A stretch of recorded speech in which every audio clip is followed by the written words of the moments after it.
अपनी खटिया पर लेट गए। गांव में सन्नाटा पसर चुका था। रात के करीब 12 बज रहे थे। तभी राघव की नींद खुली। उसे जोर से पेशाब महसूस हुई। वह उठकर थोड़ा दूर अंधेरे की तरफ गया।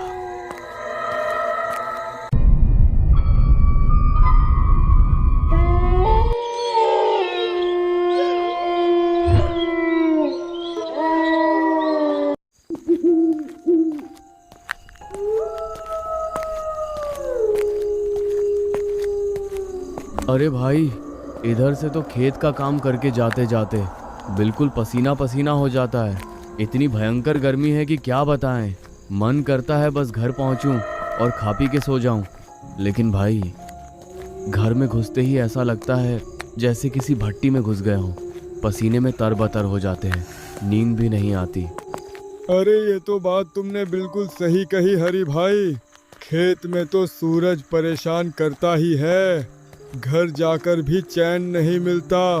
हम इतने गरीब हैं कि एक पंखा खरीदने का पैसा भी नहीं है हमारे पास। क्या गरीबी है भाई। अरे भाई, क्यों ना हम आज घर के अंदर न सोकर घर के बाहर सोएं। बाहर तो कम से कम ठंडी हवा चलती है न आराम से खटिया बिछाएंगे और मज़े की नींद लेंगे। क्या कहते हो? लेकिन भाई, गांव के बड़े बुजुर्ग तो यही कहते हैं कि रात को बाहर सोना खतरे से खाली नहीं। पर तुम दोनों इतना कह रहे हो तो ठीक है, आज रात बाहर ही सोएंगे। पर सच में डर तो लगता है भाई। राघव, तू डर मत भाई। हम तीनों साथ रहेंगे तो चुड़ैल का बाप भी कुछ नहीं कर पाएगा। आएगी तो उसे डंडे से भगा देंगे। आज रात बाहर ही सोना पक्का रहा। वे बातें करते हुए जंगल के संकरे रास्ते पर आगे बढ़ रहे थे। अचानक उनके पीछे से एक काली छाया बहुत तेज गति से गुजरी। फिर अचानक उनके आगे से कुछ दूर पर वही छाया फिर से गुजरी। अरे, ये क्या था? देखा तुमने? कोई हमारे पीछे भागा अभी? अरे कुछ नहीं होगा, कोई जंगली बिल्ली या कुत्ता होगा। चल जल्दी चल, घर पास ही है। वे तेज कदमों से चलते हुए गांव पहुंच गए।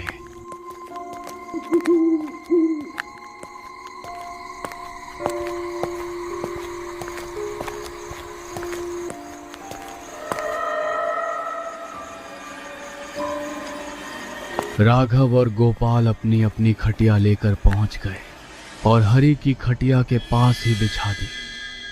अरे भाई, इस समय तो बाहर भी हवा कम ही है, लेकिन घर से तो अच्छा ही है। घर में तो सांस लेना मुश्किल था। हाँ भाई, बाहर कम से कम आसमान तो दिख रहा है। ठंडी हवा चलेगी तो सुकून से सोएंगे।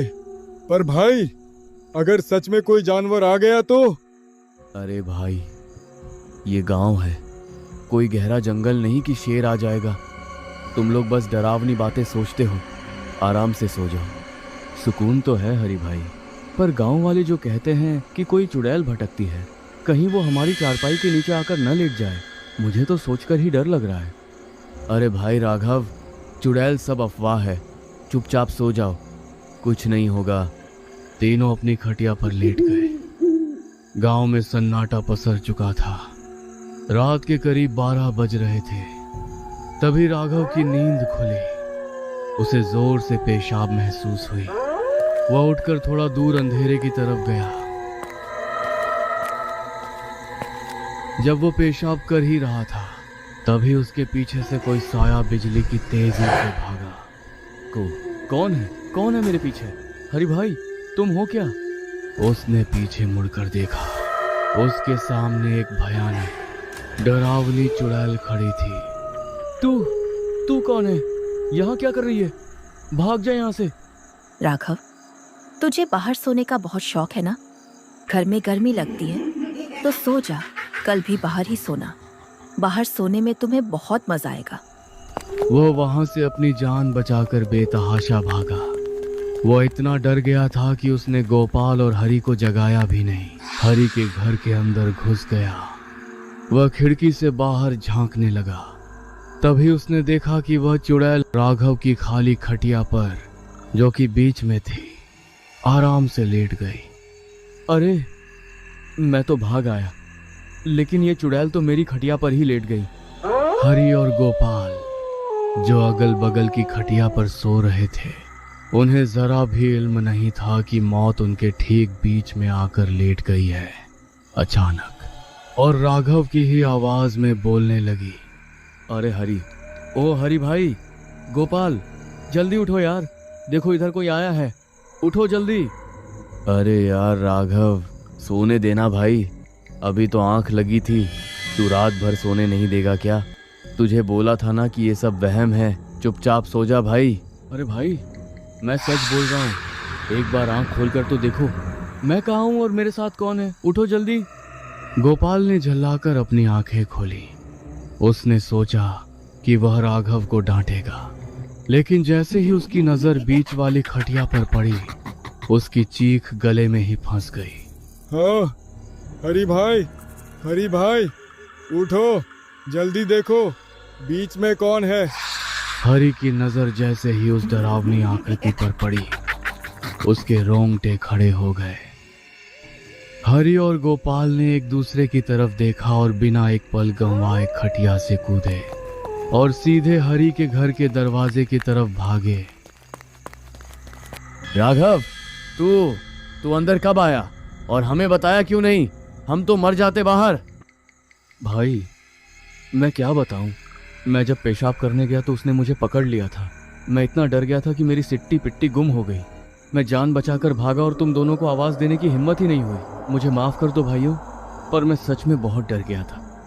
अरे भाई, तू तो भाग आया, पर हम दोनों तो मौत के बगल में सो रहे थे। अगर मेरी आंख नहीं खुलती तो आज हमारी लाशें मिलती। अब जो हुआ सो हुआ, कम से कम हम तीनों सलामत तो हैं। लेकिन अब क्या करेंगे, ये रात कैसे कटेगी? और सबसे बड़ी बात, अब हम कभी बाहर नहीं सो पाएंगे। बाहर कभी पायल की आवाज आती तो कभी किसी के रोने की।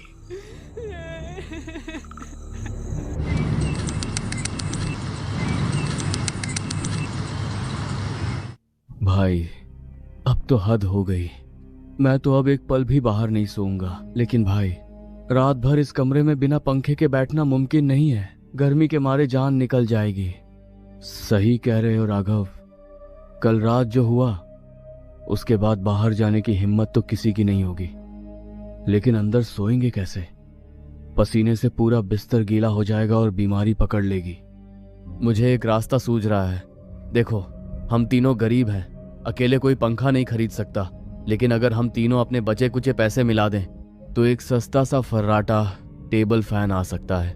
हम तीनों मेरे इसी कमरे में वो पंखा लगाकर सोएंगे, गर्मी भी नहीं लगेगी और हम सुरक्षित भी रहेंगे। वे तीनों तुरंत घर से निकले और दूसरे गांव की ओर पैदल ही चल पड़े। सूरज सिर पर चढ़ाया था और गर्मी का कहर फिर से शुरू हो गया था। वे लंबे रास्ते पर चलते चलते बातें कर रहे थे। भाई, धूप तो देखो, ऐसा लग रहा है जैसे सिर पर किसी ने अंगारे रख दिए हों। चलते चलते पैर जल रहे हैं। बस थोड़ा और भाई, एक बार पंखा आ गया ना तो रात की नींद सुकून की होगी। सोचो, ठंडी हवा आएगी और हम मजे से सोएंगे, न चुड़ैल का डर, न गर्मी की चिंता। वे तीनों तपती सड़क पर चलते रहे। काफी घंटों की मशक्कत के बाद शाम के करीब 4:30 बज गए जब वे दूसरे गांव की बिजली की दुकान पर पहुंचे। अरे भाई साहब, कोई सस्ता सा फर्राटा पंखा दिखाओ। हम गरीब लोग हैं, बस काम चल जाए और हवा अच्छी दे। ये लो भाई, ये वाला नया मॉडल है, 600 में दे दूंगा। बहुत मजबूत है और हवा भी तेज देता है। अरे भाई साहब, 550 ले लो। हम बहुत दूर से पैदल चलकर आए हैं, बड़ी मुश्किल से पैसे जोड़े हैं। चलो ठीक है, तुम लोग गरीब दिखते हो, ले जाओ 550 में पंखा। हरि ने पैसे दिए।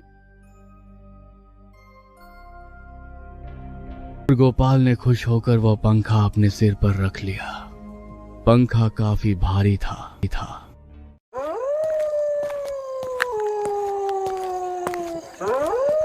अब सूरज ढलने लगा था और आसमान में लाली छा गई थी। उन्हें पता था कि अब उन्हें उसी डरावने जंगल से वापस गुजरना है। चलो भाई जल्दी निकलो, अंधेरा होने से पहले जंगल पार करना है। आज फिर से उस रास्ते पर डर लग रहा है। जल्दी चलो गोपाल भाई, तुम पंखा संभालो, हम तुम्हारे साथ साथ चल रहे हैं। बस 1 घंटा और, फिर हम अपने गांव में होंगे। वे तीनों फिर से उसी जंगल के रास्ते में दाखिल हुए। इस बार सन्नाटा कल से भी ज्यादा गहरा महसूस हो रहा था। गोपाल पंखा सिर पर रखे सबसे पीछे चल रहा था। अचानक उसे महसूस हुआ कि पंखे का वजन धीरे धीरे बढ़ रहा है। अरे भाई, ये पंखा अचानक भारी क्यों होने लगा? ऐसा लग रहा है जैसे कोई ऊपर से इसे दबा रहा हो। अरे भाई थक गए होगे तुम, इसलिए वजन ज्यादा लग रहा है। लाओ मुझे दे दो थोड़ी देर। नहीं भाई, मैं ले चलूंगा, पर सच में अभी तो हल्का था। गोपाल को पता नहीं था कि उसके सिर पर रखे पंखे के ऊपर एक काला धुंधला साया आकर बैठ गया है। अरे भाई रुको, 1 मिनट रुक जाओ, मेरा दम निकला जा रहा है। ये पंखा अचानक इतना भारी कैसे हो गया? अरे गोपाल भाई, तुम थक गए होगे, सुबह से पैदल चल रहे हैं। भूख और प्यास से शरीर टूट गया है, इसलिए वजन ज्यादा लग रहा है। लेकिन भाई, भारी तो ऐसे लग रहा है कि जैसे कोई मेरे ऊपर और आकर बैठ गया हो। गर्दन अकड़ गई है मेरी। जैसे ही पीछे मुड़कर गोपाल की तरफ देखा, उसकी रूह कांप गई। गोपाल सबसे पीछे चल रहा था और उसके सिर पर रखे पंखे के ठीक ऊपर एक काला धुंधला और डरावना साया बैठा हुआ था। गोपाल को इसका जरा भी अंदाजा नहीं था कि उसके ऊपर मौत सवार है। अरे भाई, गोपाल भाई, ये तुम पंखे के ऊपर किसको बैठा कर ला रहे हो भाई? भागो, उसे नीचे फेंको। क्या? किसको बैठा कर ला रहा हूँ? राघव भाई, तुम क्या बोल रहे हो? मैं तो बस पंखा लेकर आ रहा हूँ। क्या तुम्हें कोई दिख रहा है? हाँ भाई, ऊपर एक काला साया बैठा है तुम्हारे। तुम जो पंखा पकड़े हो, उसके ठीक ऊपर एक औरत जैसा साया बैठा हुआ है। वो तुम्हें घूर रही है। क्या? साया बैठा है? ऐसा नहीं हो सकता भाई, कहाँ से साया आ जाएगा? तुम मुझे डराओ मत राघव, पहले ही बहुत डर लग रहा है। गोपाल ने जैसे ही पंखा जोर से हिलाया, वह साया अचानक गायब हो गया। राघव ने अपनी आंखें मली और फिर से देखा तो अब वहां कोई नहीं था। उसे लगा शायद उसकी आंखों का धोखा है, लेकिन जैसे ही वे तीनों फिर से आगे बढ़ने लगे, वही साया अब उनके ठीक सामने रास्ते के बीचों बीच खड़ा था। वह वही चुड़ैल थी जिसकी आंखें अंधेरे में लाल बल्ब की तरह चमक रही थी। तुम तीनों इतनी रात में कहाँ जा रहे हो? अभी गर्मी का मौसम चल रहा है ना? बहुत पसीना आ रहा है तुम सबको। लो, ये पंखा मुझे दे दो, मुझे भी बहुत गर्मी लगती है। तू फिर आ गई? हमें जाने दे, हमने तेरा क्या बिगाड़ा है? हम बस अपने घर जाना चाहते हैं। घर तो तुम तब जाओगे जब मैं चाहूंगी। मुझे ये पंखा बहुत पसंद आया है, इसे यहाँ जंगल में लगाओ, मैं यहाँ ठंडी हवा खाऊंगी। तुम तीनों यहीं रुक जाओ मेरे साथ। चुड़ैल की हंसी सुनकर तीनों के हाथ पांव फूल गए। वह उन्हें जंगल के अंदर ही गोल गोल घुमाने लगी। वे एक ही रास्ते पर बार बार आ रहे थे। ऐसा लग रहा था जैसे जंगल का रास्ता खत्म ही नहीं हो रहा। भाई, ये क्या हो रहा है? हम भटक गए हैं हरी भाई, ये चुड़ैल हमें कहीं जाने नहीं देगी। भाई, मेरा पैर भारी होता जा रहा है। मुझे ऐसा लग रहा है जैसे जमीन मुझे खींच रही है। मैं और तेज नहीं भाग सकता। वे भागते भागते एक ऐसी जगह पहुंचे जहां झाड़ियां बहुत घनी थीं। अरे भाई, मेरा पैर फंस गया। हरी भाई, राघव भाई, रुको, मेरा पैर हिल नहीं रहा है। हरी और राघव डर के मारे इतने अंधे हो चुके थे कि उन्हें एहसास ही नहीं हुआ कि गोपाल पीछे छूट गया है। वह अपने दोस्तों को पुकारता रहा। अरे भाई, बचाओ मुझे। हरि भाई, राघव भाई, मुझे अकेला मत छोड़ो। लेकिन हरि और राघव बहुत दूर जा चुके थे। वो अकेला उस डरावनी चुड़ैल के सामने खड़ा था। उसकी लाल आंखें गोपाल को ऐसे घूर रही थी जैसे कोई शिकारी अपने शिकार को देखता है। अब ये पंखा मेरा है और तू भी मेरा है। तुझे बहुत गर्मी लगती थी ना, ले, अब तुझे कभी गर्मी नहीं लगेगी। और गोपाल की गर्दन को अपने ठंडे हाथों से दबोचा। गोपाल की आवाज उसके गले में ही घुटकर रह गई। दूसरी तरफ हरि और राघव भागते भागते गांव की सीमा में घुस चुके थे। वे सीधे हरि के घर के अंदर घुसे। राघव, जल्दी दरवाजा ठीक से बंद कर, वो साया पीछे ही होगा। लेकिन हरि भाई, गोपाल कहाँ रह गया? वो तो हमारे पीछे ही था ना। क्या गोपाल पीछे नहीं है? अरे हम तो तीनों एक साथ दौड़ रहे थे, मुझे लगा वो तुम्हारे पीछे आ रहा है। अरे हरि भाई, गोपाल के पंखे के ऊपर जो साया था, लगता है उसी ने उसे पकड़ लिया। हम तो भाग आए, हमें पता ही नहीं चला कि वो पीछे रह गए। हे भगवान, ये क्या हो गया? हमने पीछे मुड़कर एक बार भी नहीं देखा। राघव, गोपाल की जान खतरे में है, हमें वापस जाना चाहिए। पागल हो गए हो क्या हरि भाई? इस अंधेरी रात में उस जंगल में वापस जाना मतलब मौत के मुंह में कूदना है। तुमने देखा नहीं वो चुड़ैल कितनी भयानक थी। अब हम कुछ नहीं कर सकते, सुबह होने का इंतजार करना ही होगा। हाँ भाई, बात तो सही है, पर मेरा मन कचोट रहा है। बेचारा गोपाल हमारी वजह से पंखा लेने गया था, अब उसकी जान चली गई तो हम खुद को कभी माफ नहीं कर पाएंगे। दोनों दोस्त रात भर जागते रहे।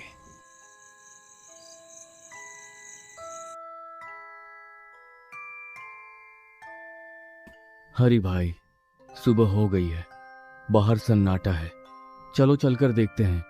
हाँ चलो, भगवान करे गोपाल सही सलामत हो।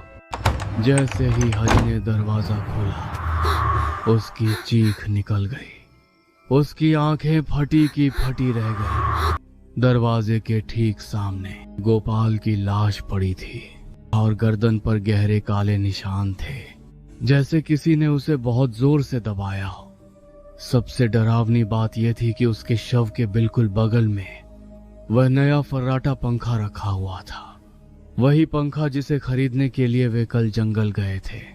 गोपाल, अरे गोपाल भाई, उठो, ये क्या हो गया?